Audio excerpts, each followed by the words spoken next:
A Igreja Católica é uma das maiores instituições religiosas e sociais do planeta. Por causa da sua estrutura hierárquica, da organização do trabalho, da administração do patrimônio e das suas atividades lucrativas, muitos a consideram como uma das empresas internacionais mais importantes. La Chiesa oggi si muove come una merchant bank.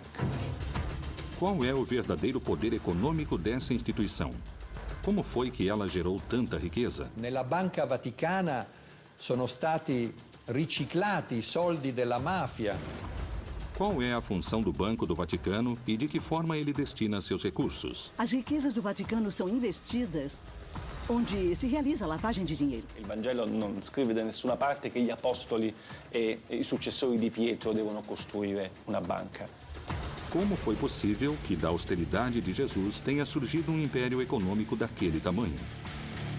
O Estado do Vaticano nasceu em 1929, a partir do tratado entre o Papa Pio XI e o regime de Mussolini. Ho scoperto che per diventare santo è un'operazione che costa anche 100, 200, 300, 400, fino a 600 mila euro.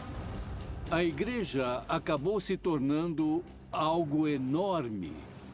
A igreja começou o milênio enfrentando grandes dilemas que podem determinar o seu futuro. Muitos religiosos e sacerdotes não dão testemunhos de coerência entre o que dizem e o que fazem. Il cardinale Tarcisio Bertone ha ristrutturato la propria casa spendendo $500.000 di euro, dei soldi di un ospedale che dovrebbe spendere quei soldi per le malattie dei bambini piccoli. Será que o Papa Francisco é a solução para os atuais problemas dessa instituição? Papa Francesco è stato eletto esclusivamente con questo obiettivo: riformare la curia romana, che era ormai arrivata ad un degrado di immoralità inconcepibile. Quais foram os motivos da sua eleição? Realmente o Sumo Pontífice administra os interesses da Igreja? Ou, como algumas pessoas asseguram, será que se trata de uma fabulosa estratégia de marketing que procura novos clientes? Será que a Igreja Católica é a maior empresa do planeta? Ou será que ela é só uma enorme religião que move a fé de milhões de seguidores?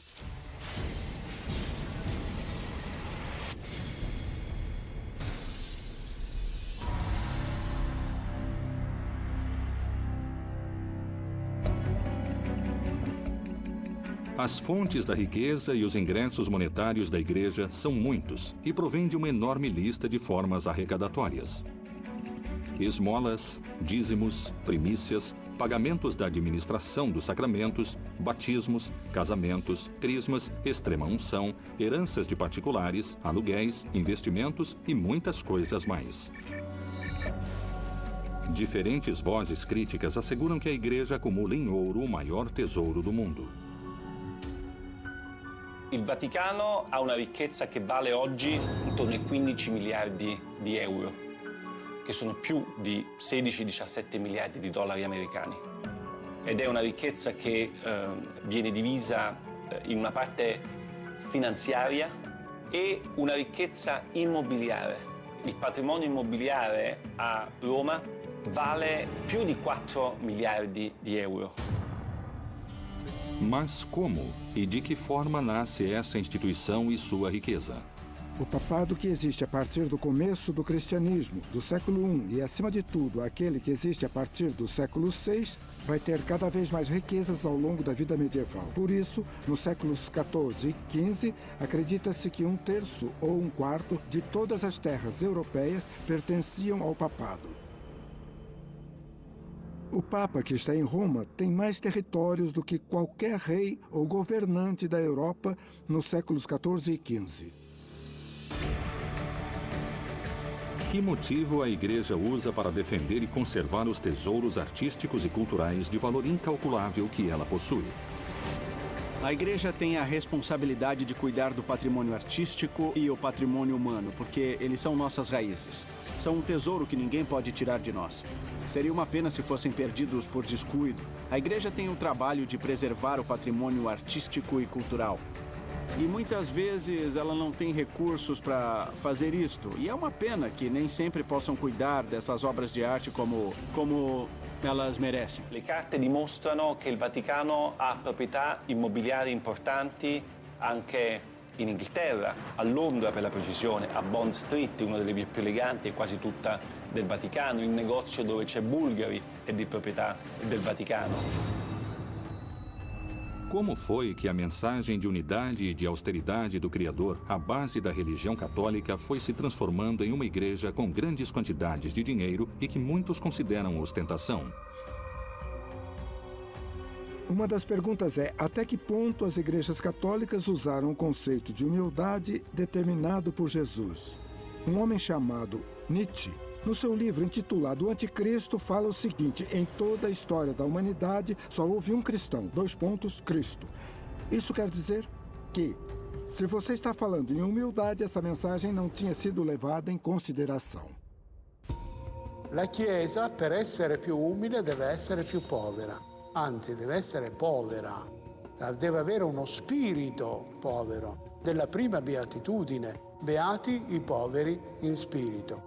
Perché deve riconoscere e vivere che tutto quello che la Chiesa possiede è un patrimonium pauperum e deve essere messo a servizio dei poveri.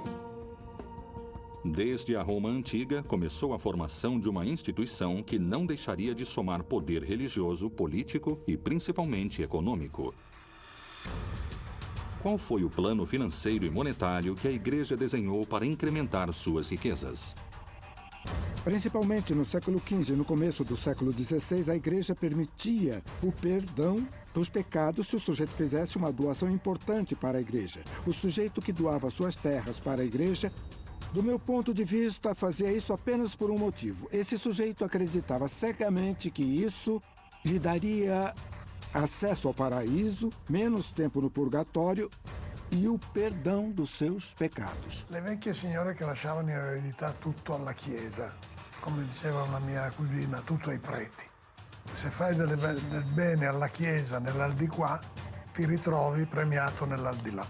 E questo è stato una delle fonti della crescita del patrimonio degli ecclesiastici.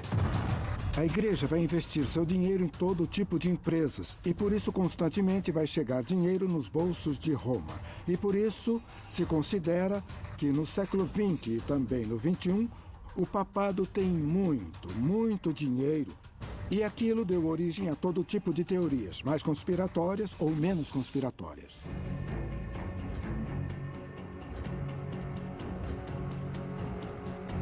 Com o passar do tempo, o clero foi incorporando novas formas de arrecadar dinheiro e bens para a Igreja. Qual era a relação entre a caridade e o pecado? A purificação das almas e o dízimo? Por que algumas pessoas afirmam que esse pode ter sido o novo jeito de ganhar mais dinheiro? As indulgências chegam ao extremo no final do século XV e no começo do século XVI, quando o Papa Júlio II queria criar um grande prédio que ficou conhecido como a Basílica de São Pedro. Para isto era necessário muito dinheiro. Então a pessoa ia lá, pagava uma cifra determinada e com isto seus pecados, de certa forma, diminuíam. Ci sono migliaia di cause di beatificazione, c'è un ministero apposta che si occupa soltanto di questo, che fattura centinaia di migliaia di euro tutti gli anni grazie a questo incredibile business. O Papa Francisco não quer só ser bom, ele quer que as pessoas vejam que ele é bom. Ele quer que ninguém ache que o fato de dar esmola em troca de uma bênção é uma espécie de negócio, uma espécie de especulação, como aquela que condenou Lutero, falando sobre o perdão, sobre as pessoas que davam esmola em troca de perdão. O Papa não quer que as pessoas paguem por sacramentos ou por bênçãos. Ele não quer ir à Igreja Católica porque elas acham que não tem dinheiro. Que ninguém pense que a fé católica deve ser comprada, que tem que pagar para batizar o filho ou para que o Papa lhe dê uma bênção. É a mesma mensagem que está no Evangelho. Jesus Cristo dizia: dai de graça o que de graça recebestes. a forma da Igreja Católica arrecadar dinheiro não se encontra só nos sacramentos. O que a Bíblia fala sobre o celibato e por que esta condição é considerada por muitos peritos como uma estratégia esperta para aumentar seu poder econômico?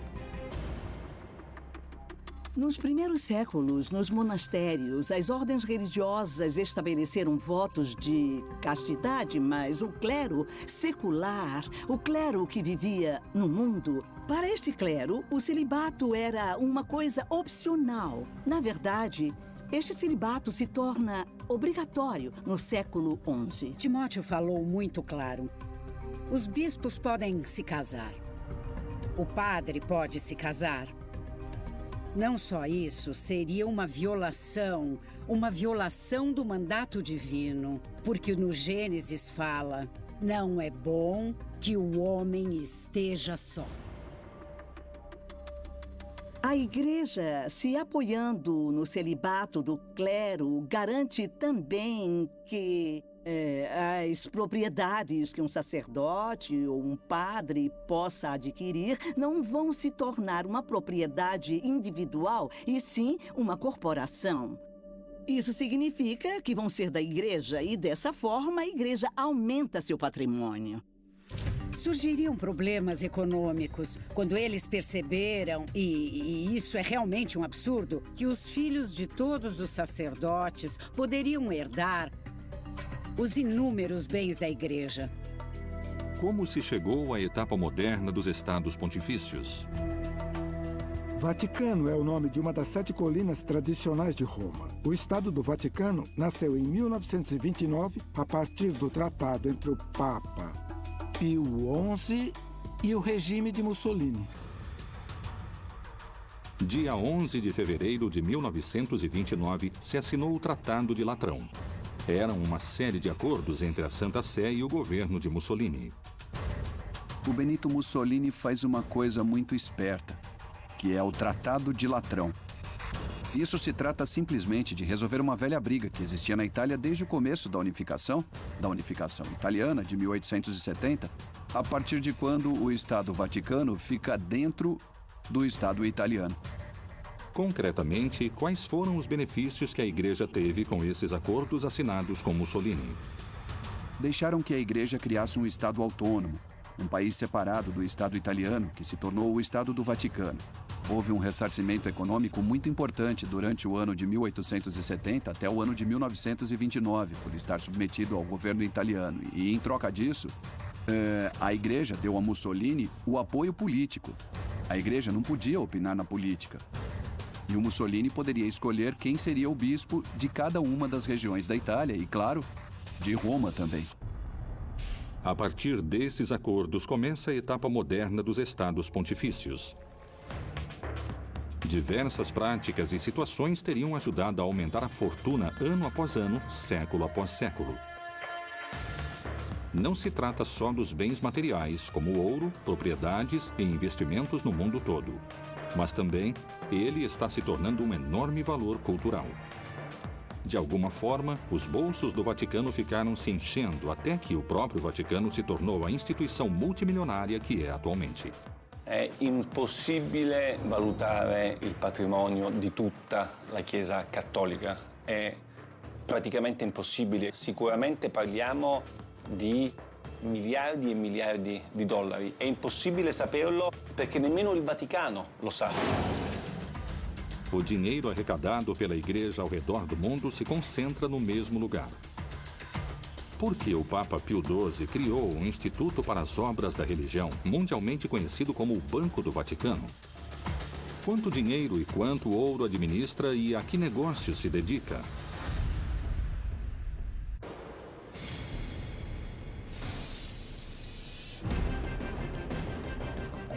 A incalculável fortuna da Igreja Católica se manteve em segredo entre os fiéis e as autoridades eclesiásticas.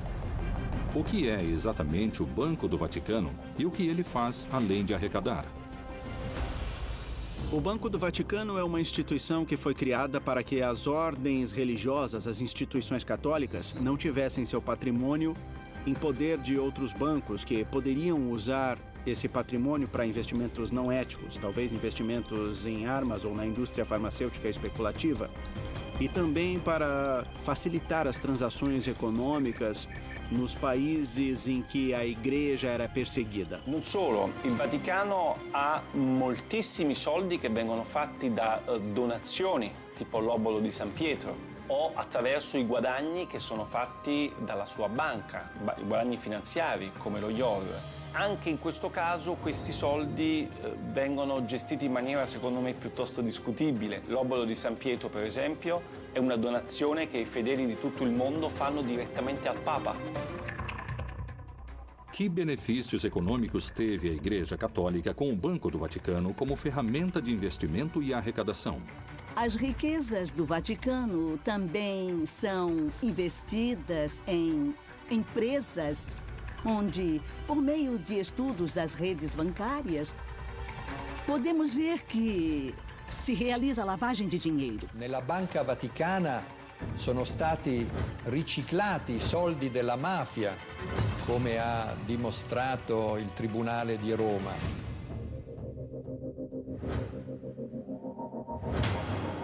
Questi soldi sono in parte stati investiti su azioni come la Pepsi Cola, come la Dow Chemical, come la Exxon. È ovvio che tutto questo senza nessuna trasparenza e senza che i cittadini italiani sapessero nulla. Attraverso i canali della Banca Vaticana sono passati soldi per tangenti di corruzione ai partiti politici italiani di governo negli anni 80-90. Questi soldi, anche i guadagni, non vengono quasi mai dati ai poveri, ma servono, e questo non lo dico io, ma lo dice un lavoro della Commissione europea,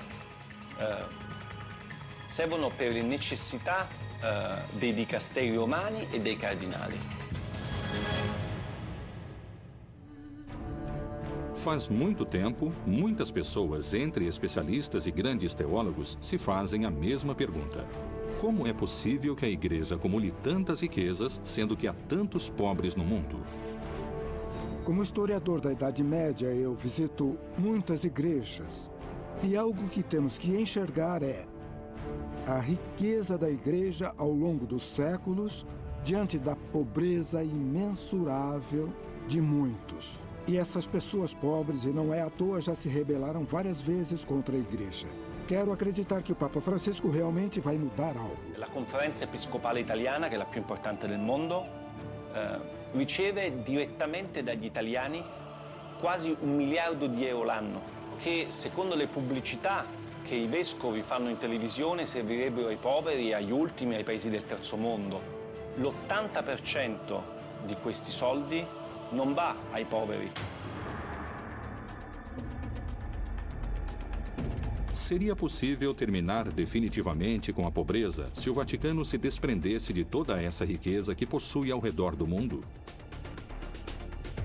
Vender as propriedades da Igreja para acabar com a pobreza do mundo seria útil, mas serviria só para disfarçar o problema, não é? Eu acho que o que o Francisco está fazendo é mudar a cultura.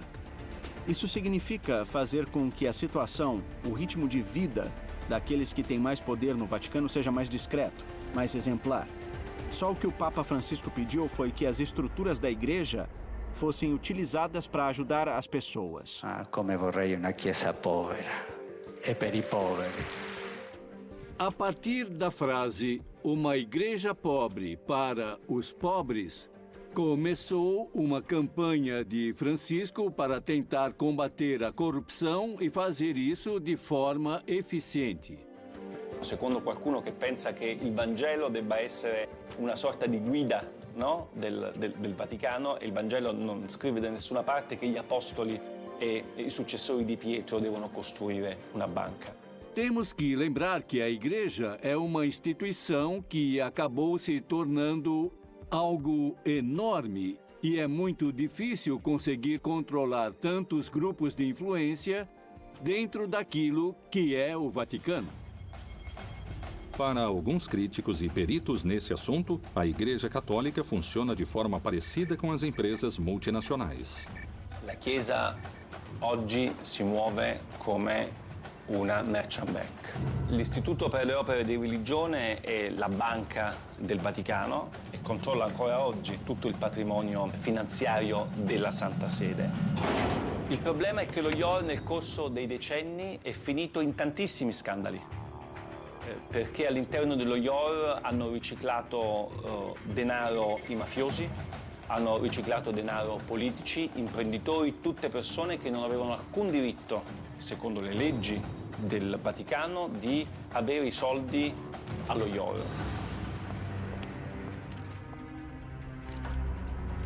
Que documentos vieram à tona que colocaram em xeque a Igreja?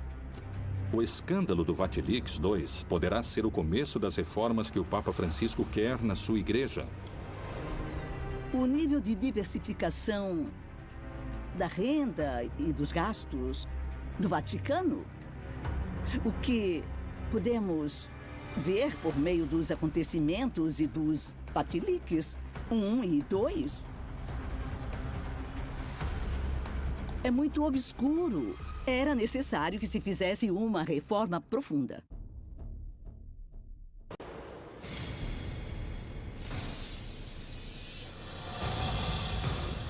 Em 2015, o Vaticano sofreu um novo e polêmico vazamento de documentos secretos.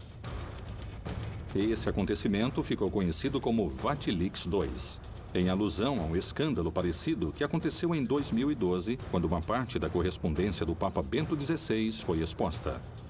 Os novos vazamentos, diferentemente dos primeiros, revelam todo tipo de irregolaridades nas finanças do Vaticano. Il Vatilix 2 è stato lo scandalo del 2015, state parlando con uno dei protagonisti dello scandalo perché io ho pubblicato nel mio libro una serie di documenti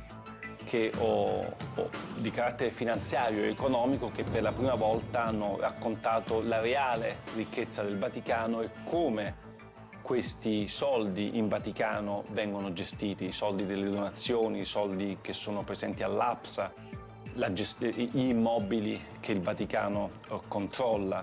Os dados do vazamento Vatilix II são muito interessantes porque são a prova da situação em que o Papa Francisco se encontrava antes da reforma. Na verdade, são um tesouro. O escândalo financeiro Vatilix II revela documentos que foram publicados em 2 livros. Num deles, o autor Emiliano Fittipaldi denuncia irregularidades de todo tipo nas finanças da Santa Sé, apresentando o Vaticano com grandes problemas econômicos. Um buraco negro no sistema de pensões, corrupção por parte da Cúria, desvio de fundos e a completa ausência de transparência nos balanços da Santa Sé. Secondo il Vaticano sono state 2 le persone che mi hanno dato queste carte, Monsignor Valeco Balda, che è un monsignore spagnolo che era il segretario di questa commissione d'inchiesta, e Francesca Immacolata Chaqui, che era il membro di questa commissione. Essas 2 pessoas que foram contratadas pelo Vaticano para ajudar o Papa a fazer a reforma da Cúria Romana, essas pessoas se desviaram do caminho e fizeram algo que não deviam fazer.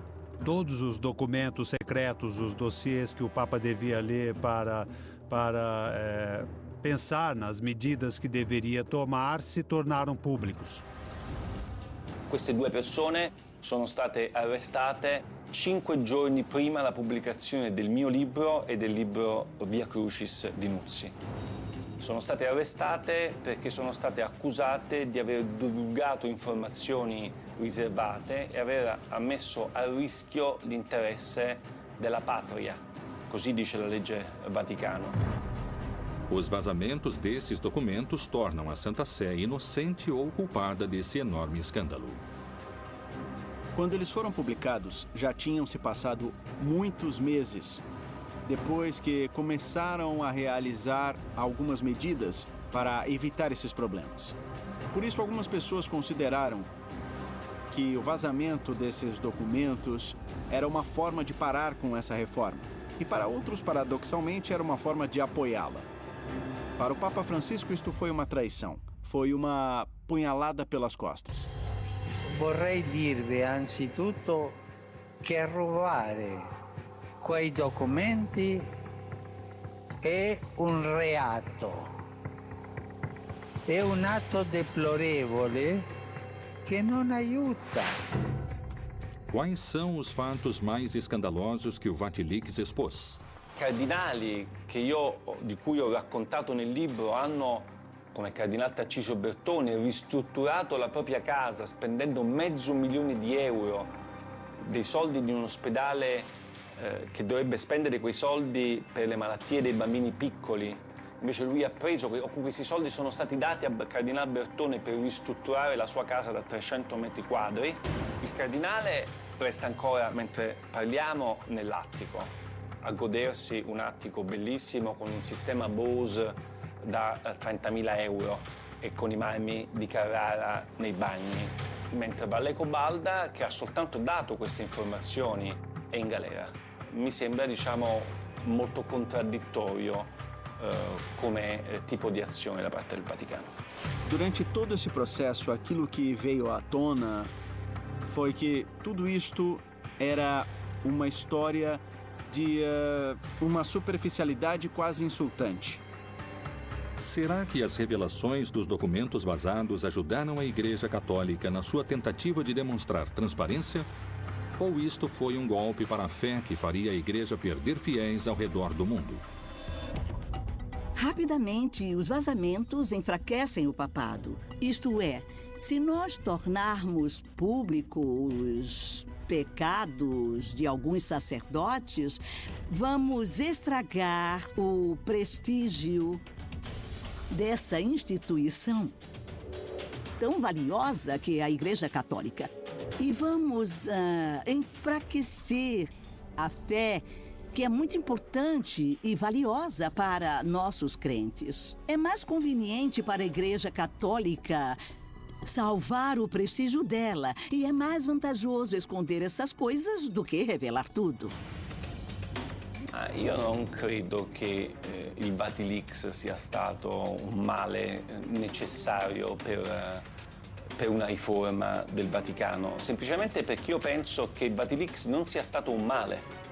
Perché io penso che qualsiasi istituzione, soprattutto un'istituzione morale e religiosa come la Chiesa Cattolica, abbia solo che da beneficiare di una assoluta trasparenza.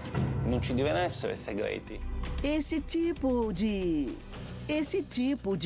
vazamento sair à tona, por um lado, é inevitável nesse mundo das comunicações, onde nada pode se manter em segredo. Uma hora iam sair à tona.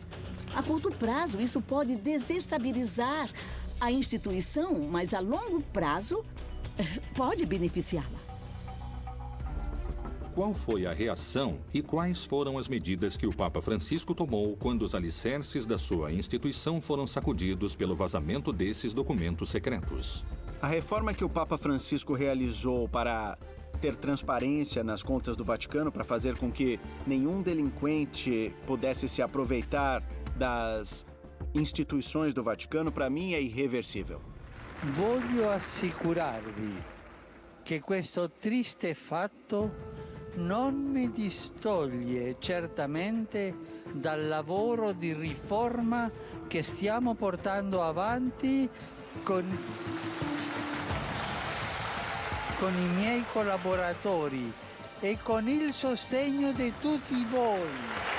Então, chegou o Papa Francisco e disse uma coisa importante, que a reestruturação da Santa Sé não deveria ser um trabalho da Cúria, e sim de órgãos externos que são os responsáveis por propor as mudanças que poderiam ser feitas. Eu acho que não tem jeito de deter essa reforma.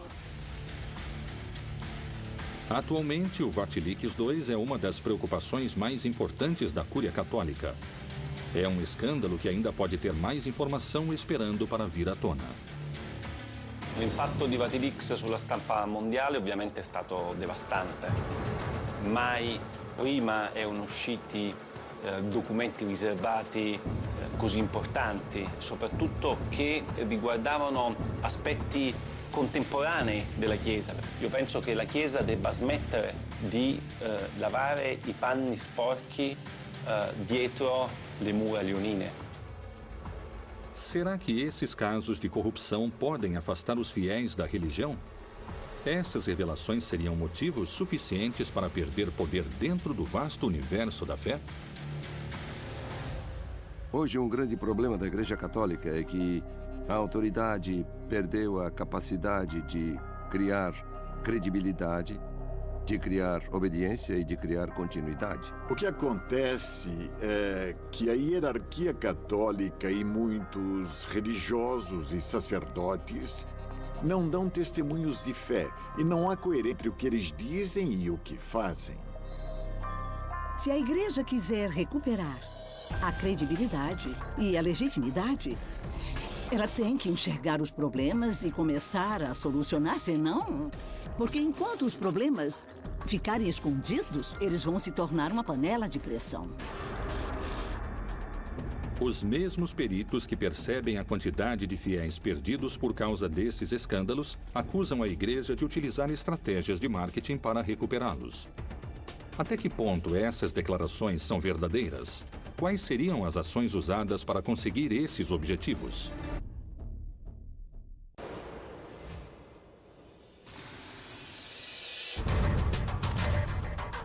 Os vazamentos dos documentos financeiros secretos, conhecidos como Vatilix II, não só abalaram a Igreja Católica, mas, segundo alguns especialistas e teólogos, também afastaram muitos fiéis ao redor do mundo. Será que a Igreja Católica criou uma estratégia de marketing com slogans de estilo publicitário e com uma fórmula para fomentar e somar seguidores? Por que algumas pessoas falam das aparições da Virgem, dos milagres dos santos e das canonizações como uma estratégia de marketing? A partir do século VIII, os católicos tinham a estratégia de utilizar os lugares sagrados dos povos dominados ou conquistados para colocar neles símbolos religiosos e católicos e, desse modo, começarem o trabalho pastoral. Conforme a Igreja ia evoluindo nos últimos anos, os papas destacaram cada vez mais a necessidade de levar santos a todas as comunidades. Aproximadamente no ano de 1357, numa igreja da França, começou a se exibir um manto com o corpo e o rosto de Jesus impressos. Depois deram esse manto à Santa Sé e ela o deixou na Catedral de Turim. Rapidamente, o sucesso trouxe um grande número de fiéis e também de detratores. Falam que esse manto é o tecido que cobriu Jesus quando ele morreu. O problema é que, na Idade Média, existiu o tráfico de relíquias, por exemplo. Isto é uma farpa da cruz de Jesus Cristo, tanto faz. Então, isto me parece muito pouco verdadeiro. Mas não é só essa relíquia que é considerada por algumas pessoas como uma hábil estratégia de marketing para atrair novos fiéis. Quando os conquistadores chegaram na América Latina, quando, entre aspas, descobriram a América, todos aqueles conquistadores fundaram muitas cidades com nomes ou advocações da Virgem. Essa era a melhor forma de se aproximar dos nativos, dos indígenas. E os próprios indígenas descobriram que a melhor forma para se encontrar e também dialogar com os invasores era através da Virgem. Outro tipo de acontecimento que é difícil de explicar pela ciência são as aparições da Virgem. Na América Latina, talvez o caso mais famoso seja o da Virgem de Guadalupe. A primeira grande aparição da Virgem aconteceu no século XVII, logo depois que os conquistadores chegaram na América, no México. Um índio chamado Juan Diego viu a Virgem. Foi onde os franciscanos estavam lá e lá estava a máxima aparição da Virgem, que era a Virgem de Guadalupe, padroeira da América Latina. E com ela vai se afirmar a ideia de mediação. Os franciscanos se opõem ao culto guadalupense porque acreditam que ele tem muitos elementos sincréticos. E outros discordam disso porque acreditam que é bom ter um culto que é compartilhado por uma parte dos católicos mexicanos e que é melhor fortalecer e dominá-lo. E essa é mais ou menos a política que está se desenvolvendo. Será que essas aparições são verdadeiros milagres? Podemos pensar nelas como estratégias da igreja para fortalecer a fé ou para que os fiéis continuem acreditando. Investigamos como apareceu a Virgem e para quem. Se aparecer uma mulher, vão colocar um homem ao lado dela. Acima de tudo, um sacerdote. O tempo passou e muitas pessoas visitam o lugar onde a Virgem apareceu. E para isso tem que se inventar algo. Tem que falar que lá se curam os meninos e as meninas. Que lá as mulheres conseguem engravidar. Existe um nível de irracionalidade nessa crença. E eu acho que isso acontece porque ela não é consistente, não é racional, sabe? Não atrairia gente. Uma parte de você acredita porque você tem fé, mas você não precisa demonstrar a sua fé. Por que tem aqueles que consideram as canonizações também como um instrumento de atração de novos fiéis? É assim, as canonizações consistem nisso. A igreja propõe um modelo do bom cristão. A igreja diz, olhem, esse homem se comportou como um herói da fé e é um homem ou uma mulher que vale a pena imitar. No começo, cada uma das comunidades cristãs canonizava seus mártires. E depois a igreja começou a controlar esse processo. E agora tem uma série de provas e etc. E a partir do Concílio Vaticano II criaram-se outros requisitos. Entre eles, provar a existência do santo, a existência física da pessoa. Poucas pessoas sabem que este procedimento tem um custo econômico elevado e que isto significa um incremento elevado nos bolsos da igreja. La storia della fabbrica dei santi è una delle più incredibili che ho scoperto con la mia inchiesta, perché io pensavo che per diventare santo fosse un'operazione che la Chiesa faceva in maniera gratuita. E invece ho scoperto che per diventare santo è un'operazione che costa anche 100, 200, 300, 400, fino a 600.000 euro. Per me è uno scandalo incredibile quello che ho scoperto.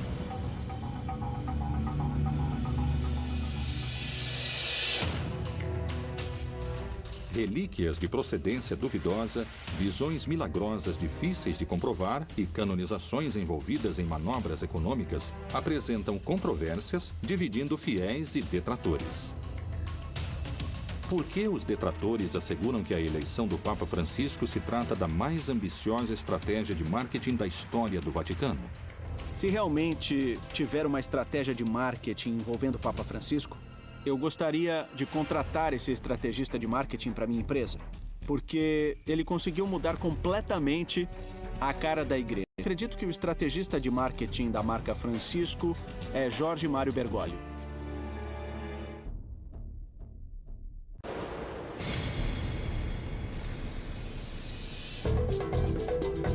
O mundo comenta sobre o estilo Bergoglio. Roma e o Vaticano vendem souvenirs nas ruas e os meios de comunicação no mundo todo falam da papamania. Será que a igreja está gestando uma mudança? Francisco renova a comunicação utilizando as redes sociais e, desse jeito, moderniza a forma de falar com milhares de fiéis ao redor do mundo. O Papa Francisco é um papa que posta tweets que são muito mais eficazes, que chegam a muitas pessoas e que ajudam muita gente. Nós vivemos num mundo que tem uma parte que é o mundo digital e os fiéis, por serem seres humanos e, portanto, quando o mundo vai numa direção, os fiéis seguem essa direção atual. E a igreja, nesse aspecto, mudou bastante. A igreja acabou se inovando muito e, com certeza, vai continuar se inovando. Ele é coerente nos diferentes dispositivos. A mensagem que ele transmite no Twitter é a mesma que transmite no Facebook e a mesma que transmite no Instagram. A mesma. É uma mensagem de carinho, uma mensagem que faz agir, que faz com que as pessoas se olhem nos olhos. Ele é um Papa 3.0. Entre março e dezembro de 2013, mais de 2 milhões de pessoas foram às audiências das quartas-feiras na Praça de São Pedro. 4 vezes mais daquelas que Bento XVI reuniu em 2012. Quais foram os motivos pelos quais a Igreja resolveu, pela primeira vez na sua longa história, escolher um Papa com o perfil de Francisco para dirigir o destino de bilhões de fiéis ao redor do mundo? Papa Francesco è stato eletto esclusivamente con questo obiettivo: riformare la curia romana, che era ormai arrivata ad un degrado di immoralità inconcepibile. Acredito que o caminho de Francisco tenha muitos obstáculos. A escolha dele foi muita sorte. Num momento em que a Igreja Católica está envolta em rixas, numa enorme competição interna. I gesti che lui fa sono importanti. Per esempio, pochi si sono resi conto del primo gesto che ha compiuto la stessa notte del 13 febbraio del 2013, quando è stato eletto. Affacciandosi al balcone, non aveva la mantella rossa né la stola con le insegne di Pietro e Paolo, ma era semplicemente vestito di bianco e si è presentato come vescovo di Roma. Muitas pessoas afirmam que as reformas que o Papa Francisco fomenta na Igreja contemporânea estariam mexendo nos alicerces da religião. Respingano inoltre modelli economici disumani che creano nuove forme di povertà ed emarginano i lavoratori e la cultura della morte che svaluta l'immagine di Dio, il Dio della vita, e viola la dignità di ogni uomo, donna e bambino. O Papa Francisco destaca constantemente a necessidade de combater a corrupção. Ele diz que é algo que vai te levar para o inferno. Então, para que ele possa combater de maneira eficiente esse fenômeno que ele é terminantemente contra, resolveu criar mecanismos para que exista um funcionamento mais eficiente e também tentou procurar em quais aspectos podia existir corrupção, porque a corrupção é uma coisa que ele é completamente contra. As declarações e as ações de Francisco dão volta ao mundo na televisão, nos jornais e na internet. Qual é o discurso que chama tanto a atenção? È necessario affrontare insieme la questione migratoria. Non si può tollerare che il Mar Mediterraneo diventi un grande cimitero. O Papa Francisco, desde que foi eleito Papa, conseguiu se consolidar como uma espécie de consciência da humanidade. Para mim, que sou católico, a revolução que o Papa Francisco está começando me fez mudar o jeito de enxergar as pessoas. La Chiesa povera e per i poveri di cui parla Francesco sia ancora molto lontana dal diventare realtà. La Chiesa è ancora molto ricca, i cardinali sono ancora molto ricchi, lui è l'unico che vive in 20 metri quadri, tutti gli altri continuano a vivere in 300, 400, 500 metri quadri. C'è gente che dice che Francesco è solo un predicatore che fa solamente dell'apostolato, ma Francesco è un papa che governa. A Igreja Católica é uma instituição de dimensões incalculáveis. Se passaram mais de 2000 anos de história desde que foi criada como uma instituição eclesiástica e é colocada por vários peritos à altura das maiores empresas do planeta.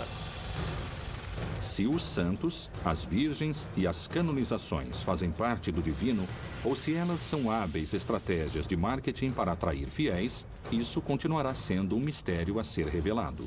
Para algumas pessoas, é uma empresa com estratégias de marketing que se dedica a abrir contas monetárias sem descanso.